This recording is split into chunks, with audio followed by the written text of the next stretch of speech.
பௌர்ணமி நிலவின் பூரண ஒளியாய் சுடர்விடும் ஞானமணியே, வாக்கினில் புலமை வாதத்தில் திறமை கலைமகள் தந்த வரமே.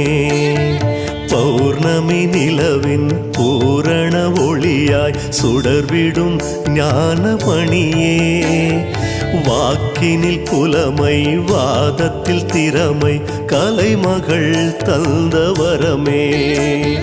தெய்வமகன் உந்தன் திருமுகத்தில் தோன்றும் தெய்வீக உறவே, வானமுதம் உந்தன் இசையமுதம் வீணை மீட்டும் நளினம்.